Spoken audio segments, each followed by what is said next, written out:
Hello everybody, a warm welcome once again to Lutys Chainsaw Mods. I've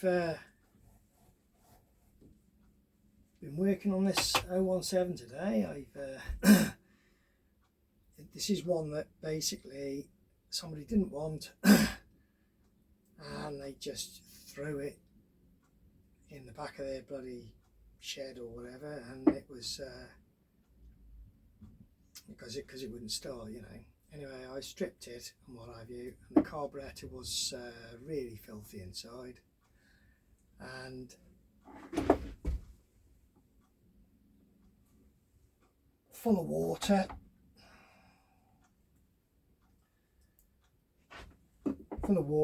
and it was just full of rust and God knows what. Anyway, this carburettor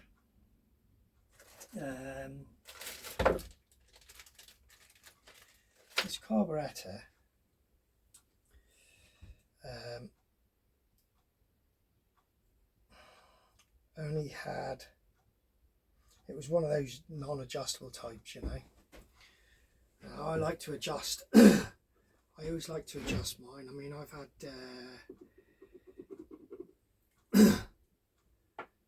bought these cars before, because I've got two of these. I got one which I bought brand new, which is I bought sometime in the 90s.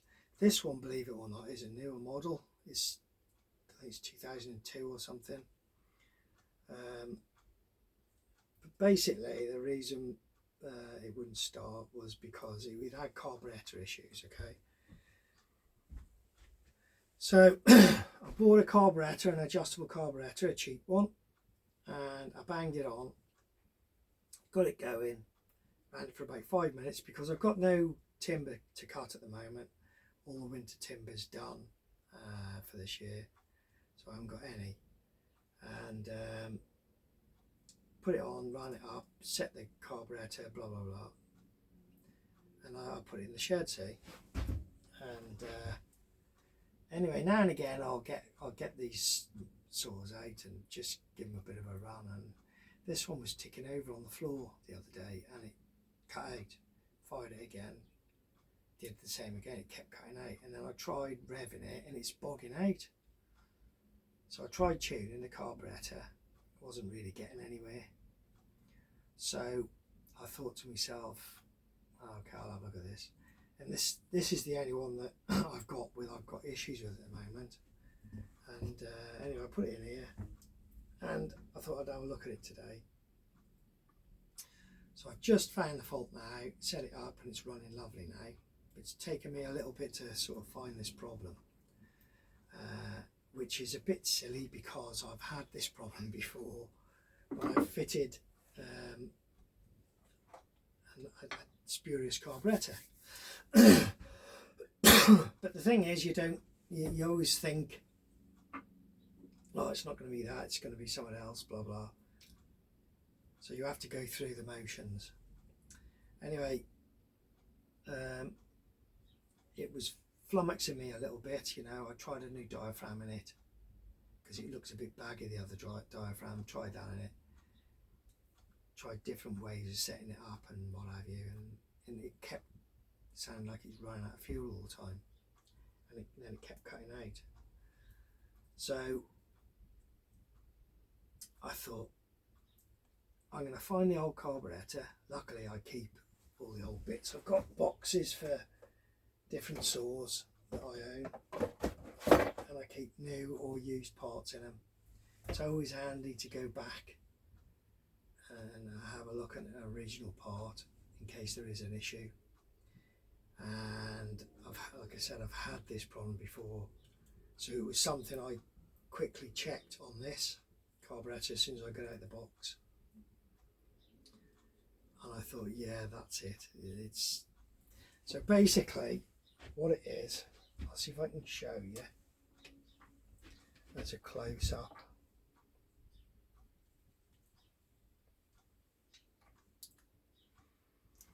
So it was running out of fuel. Okay, this was the actual issue with it. So you take the the bottom off like that. Now when you look on these, it's got a pulse hole at the bottom of the actual intake boot. Okay, so that's the pulse hole there, right? Now that pulse hole is supposed to come out there, which goes underneath the flap valves. It comes out underneath the flap valves. Flap valves sit over the top of it, and it goes. So you want the bottom section, the whole. I haven't got this. I haven't got the. Oh yeah, sorry. So it goes. So through there, and then through there. Okay. Now this, obviously, that's the lid that sits on it. Okay. And when you turn your lid over,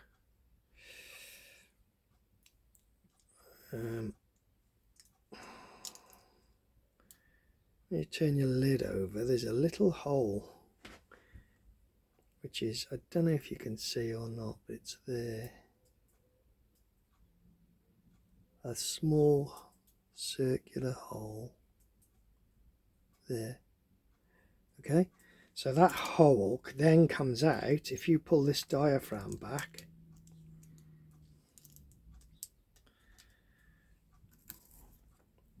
it then comes out. So it goes through that little hole there, and then it comes out through here, which is the fuel reservoir.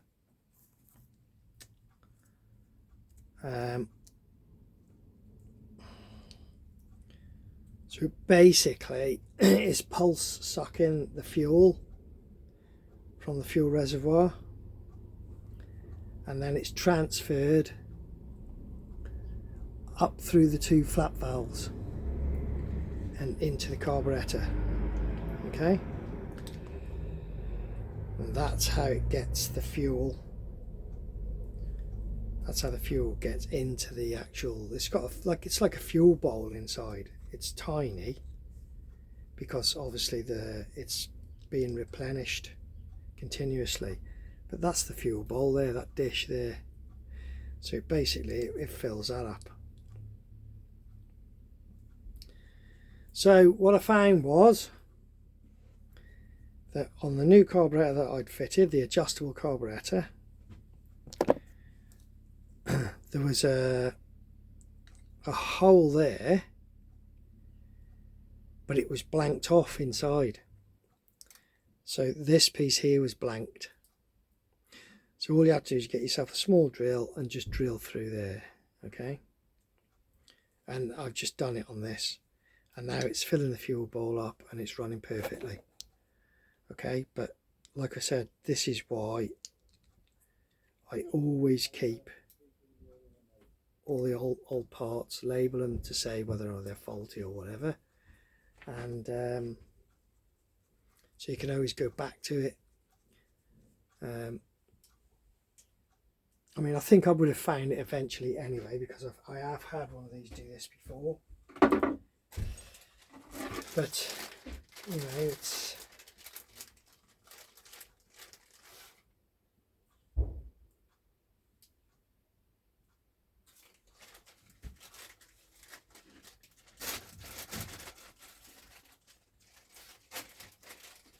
just one of those things.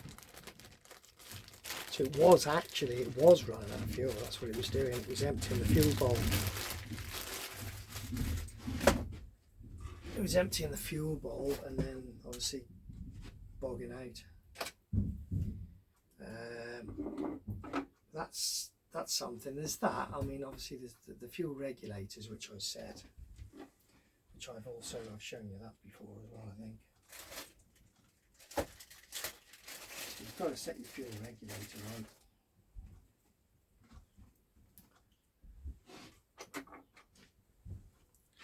So setting the fuel regulator, ultimately is just that little lever there, setting that height of that lever. Okay, now there's no specific measurement for that.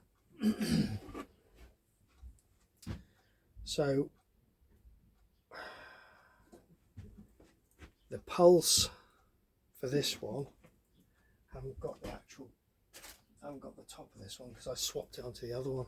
But the pulse for this one has got one of those weird tops with a large pipe that goes into the intake, into the air filter. So I'd slot that up into the pipe with a syringe on.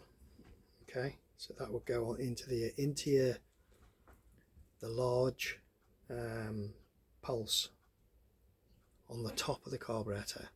Okay, and then you would put a line onto your fuel, which is that piece there. Okay, and then you blow down this, put pressure in it, and then you press. That's actually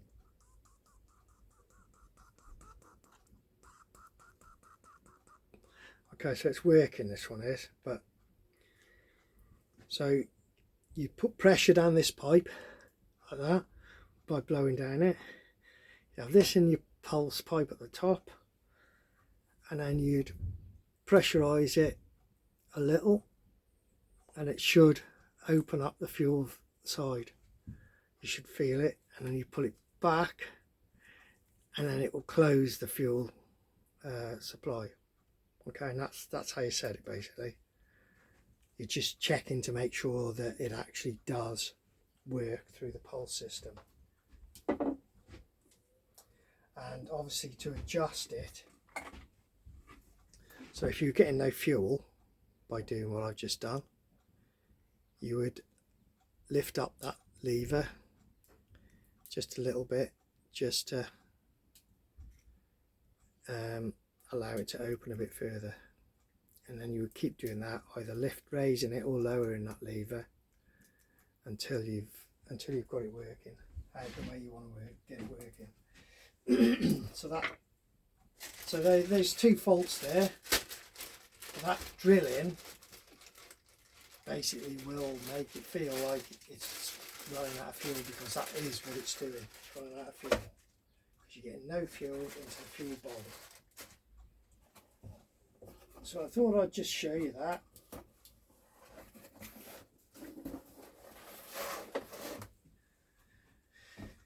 Yeah, I thought I'd just show you that, and now this thing's running really well now. It's running nicely. So.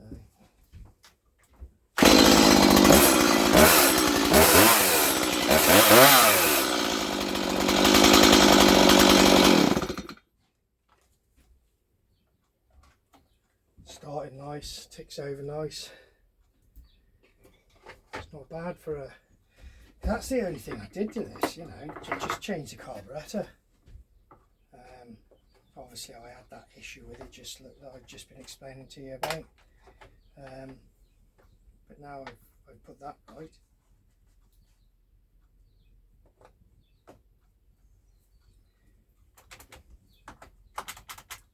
Now I put that right, it's good saw.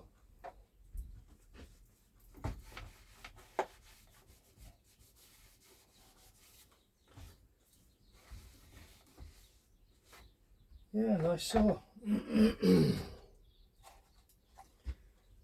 I use these mostly for limbing, these 017s. Like I say, I've got two now, and they're great. I put 14-inch guide bars on these. They can come with a 12, I think it's 12 or 14. I'm not sure if they hold a 16 or not. It might run a 16, but I like a 14-inch because it's not too big. You know, you don't need them too long for limbing and doing small lugs, that's all I use mine for. But I have in the past. I mean, I had the other one of these I bought brand new, was my only chainsaw years and years ago, and I've been sawing now for 22 years. I've been logging. The first couple of years, the house we had we had gas, but we just had a log stove there. But the house that we're at the moment, there's no gas supply to our place where we live, like on the edge of town in the sticks virtually, and there's no gas down here, so we just run 2 log stoves. But even when I first come here, I only had an 017 to start with, but it gave up the ghost, and I bought a new cylinder and piston for it eventually. But in the meantime, this is where I started buying Chinese ones, because I bought my first Chinese one then, 58cc. It was a Timber Pro model. That was a bloody great saw, very cheap. They're cheaper than these, like. And I've got 3 of them now. Them Chinese, 58cc Chinese Husqvarna clones. They are bloody good saws. You know, you sort of collect saws as you go on, like, you know. I've had a few given to me and a couple I've replaced. Just basically, like I say, we rely on this equipment now. Here I've got a saw bench and a petrol saw bench, log splitter, some chainsaws and what have you, because it's an absolute must down here, because that's all we use. We just use logs, and yeah. But yeah, these little 017s, I recommend them as, you know, decent saws. I mean, I'm not sure if, I don't think these are a professional model, like, or they say they're not professional model, but I must admit I work mine hard. They don't really give any issues, to be fair. Everything. I mean, the other one that I've bought from brand new is, as I said, it's got to be bloody 22 years old, and it's still running the same pull cord. It's, you know, I've never had any issues with it. I've got through a few guide bars and chains, obviously, but yeah, I like them. And this model is a newer one, but you wouldn't think so looking at it, because it looks a bit scruffy compared to the other one.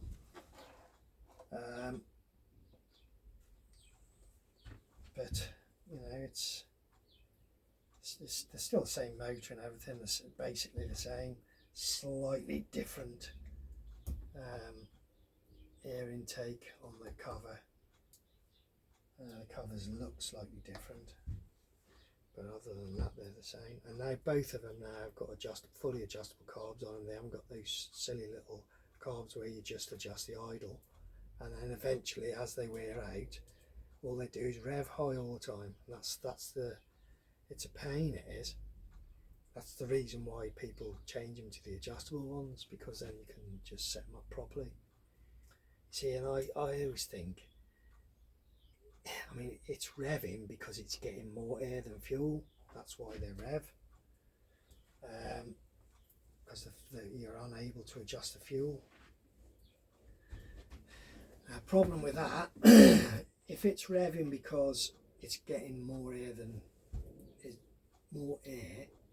fuel, so the ratio is wrong, it's running weak.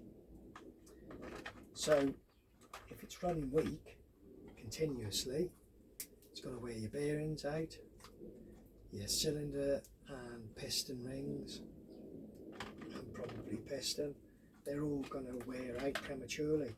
So as soon as they start doing that, really, you're better off just flipping, get one of these adjustable carbs.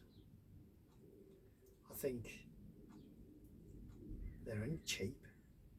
eBay I normally get mine off, or Amazon. I pay, I don't know, about 12 quid I think, 8 to 12 quid, that's all they are.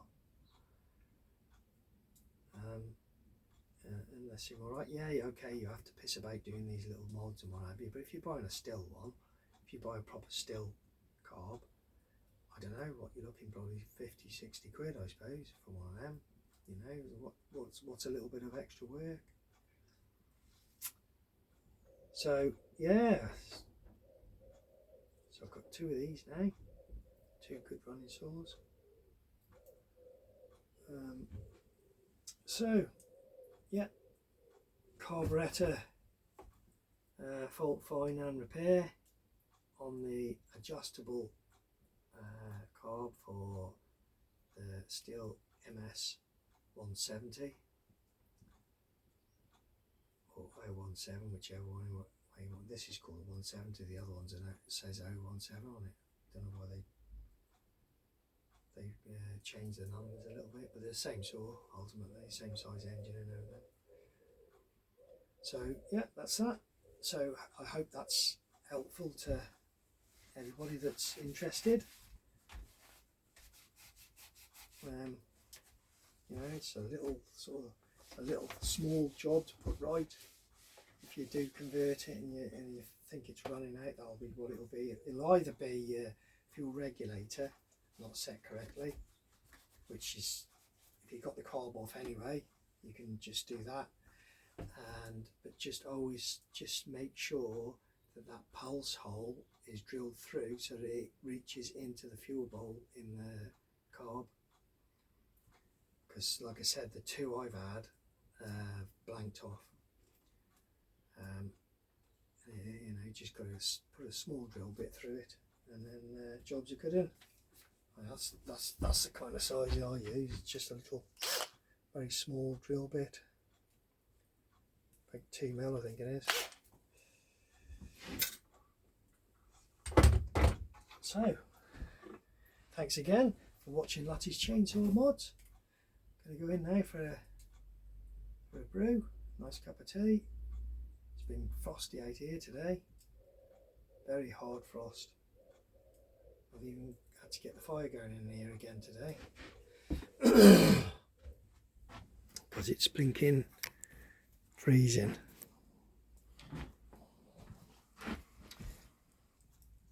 Nice fire going there, look.